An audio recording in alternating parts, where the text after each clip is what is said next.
ಈಗಾಗಲೇ ನಾವು ತುಂಬ ಯೋಧರನ್ನು ಕಳ್ಕೊಂಡಿದ್ದೀವಿ. ಆ ಯೋಧರಿಗೆ ನಾವು ಇಲ್ಲಿಂದನೇ ಕೋಟಿ ಕೋಟಿ ನಮನವನ್ನು ಅರ್ಪಿಸೋಣ. ಹಾಗೆ ಅವರ ಫ್ಯಾಮಿಲಿಗೆ ಅವರನ್ನು ಕಳ್ಕೊಂಡಿರೋ ನೋವನ್ನು ಸಹಿಸುವಂಥ ಶಕ್ತಿ ಕೊಡಲಿ ಅಂತ ದೇವರಲ್ಲಿ ಬೇಡೋಣ. ಅಷ್ಟು ಮಾಡಲಿಕ್ಕೆ ಸಾಧ್ಯ, ನಾವು ಇನ್ನೇನು ಮಾಡಲಿಕ್ಕೆ ಅಲ್ವಾ?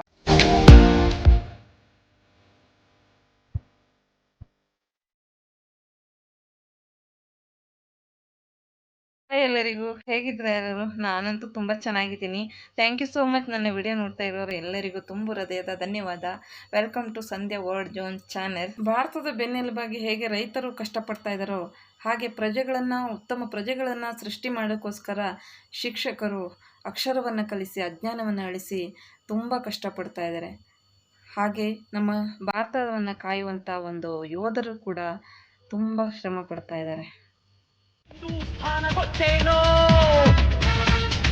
ಧರ್ಮ ಕಾಯೋ ಹಿಮಾಲಯ.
ನಾವಿಲ್ಲಿ ಮೂಲತ್ತು ನೆಮ್ಮದಿಯಾಗಿ ಊಟ ಮಾಡ್ತಾ ಇದ್ದೀವಿ ಅಂದರೆ ನಮ್ಮ ಯೋಧರ ಕಾರಣ.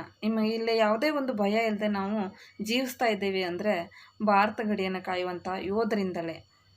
ಅವರು ನಿದ್ರೆ, ಊಟ, ಹಸಿವು ಏನು ನೋಡದೆ ಹಗಲು ರಾತ್ರಿ ಅಂದೇ ನಮ್ಮ ಗಡಿ ಪ್ರದೇಶವನ್ನು ಕಾಯ್ತಾ ಇದ್ದಾರೆ. ಅವ್ರು ಕಾಯೋದ್ರಿಂದಲೇ ನಾವು ಇಲ್ಲಿ ಸ್ವಲ್ಪ ಸೇಫ್ಟಿಯಾಗಿ ನೆಮ್ಮದಿಯಿಂದ ಜೀವನ ಮಾಡ್ತಾ ಇದ್ದೇವೆ.